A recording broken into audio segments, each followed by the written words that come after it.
Dahil sa sinasabing kaliwat kanang banta sa kanyang buhay, nagpasailalim na ho sa kustodiya ng National Bureau of Investigation o NBI kaninang umaga itong si Sara Diskaya na isa sa mga involved umano sa flood control controversy.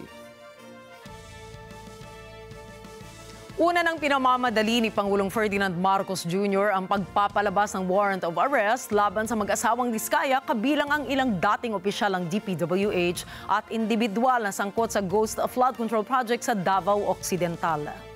At ayon naman sa abogado ng mga Diskaya, walang balak na magtago sa batas at handang harapin ng kanyang mga kliyente ang mga kasong isinampa sa korte. Kunin natin ang live report ni Madeline Villar Moratillo. Mads. Yes, Alex, kusangang sumuko sa NBI ang kontratista na si Sara Diskaya para voluntaryo na magpa-custody. Yan ay kahit na wala pang inilalabas na warrant of arrest ang korte laban sa kanya. Wala pa man ngang inilalabas na warrant of arrest ang Digo City Regional Trial Court laban sa kanya, voluntaryo nagpasailalim sa kustodiya ng National Bureau of Investigation si Sara Diskaya. Sa impormasyon, nakipag-ugnayan ang mga abogado ni Diskaya sa NBI para hilingin ang pagpapakustody nito. Sabi ni Attorney Cornelio Samaniego III, abogado ng mga Diskaya, patunay lang yan na handa silang makipagtulungan sa mga otoridad. Pakinggan natin ang tinig ni Attorney Cornelio Samaniego III, abogado ng mga Diskaya.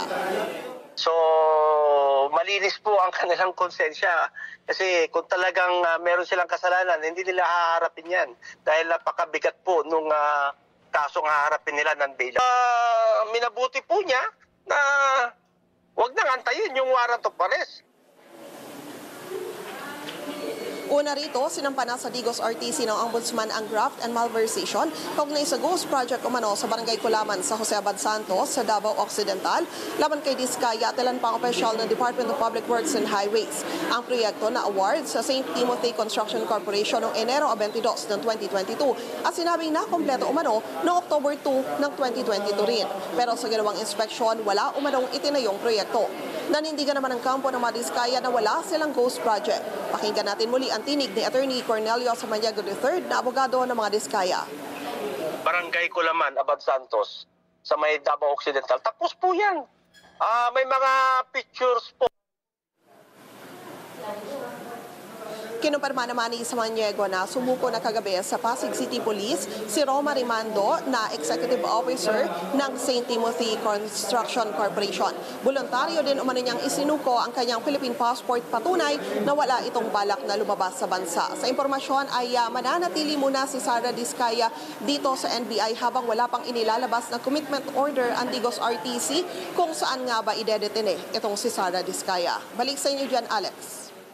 Linaw ba ng kanyang abogado ni Sara Diskaya na anong klase ba ng banta sa kanyang buhay ang binabanggit nito? Alex, hindi na niya inelaborate yung patungkol sa bagay na yan. So, wala pang pahayag ngayon ng NBI, Director?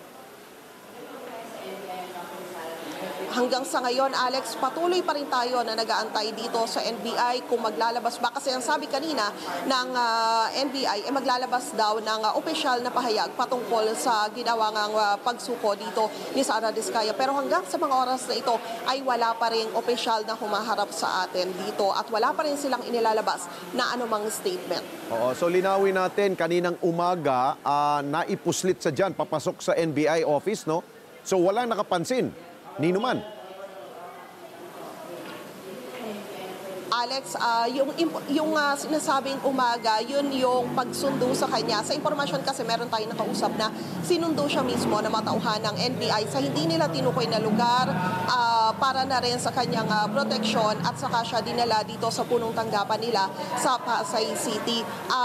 Nalaman kasi natin yung impormasyon patungkol dito ay mga after lunch na, Alex. So posible nga yung travel time din nila kung kaya't inabutan ng hapon kaya nakarating dito. Wala silang abiso patungkol dyan sa pagsuko ni Sara.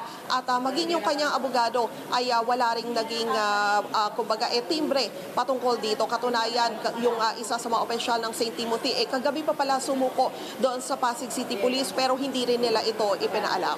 Okay, linawin lamang natin na Mads, tungkol doon sa kaso niya sa Davao Region. Bakit siya lang? Hindi ba kasama ang kanyang mister na si Curly?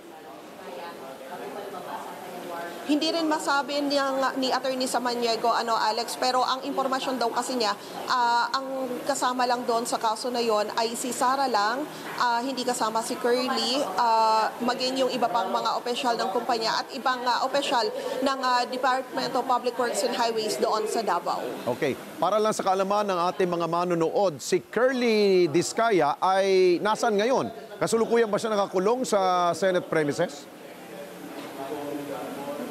Yes, Alex, hanggang ngayon siya ay nananatili pa rin sa kustodiya ng Senado matapos nga siyang makontempt sa pagdinig ng Senate Blue Ribbon Committee. Okay, maraming salamat sa iyo, Madeline Villar Moratillo. Mata natin dyan po sa NBI.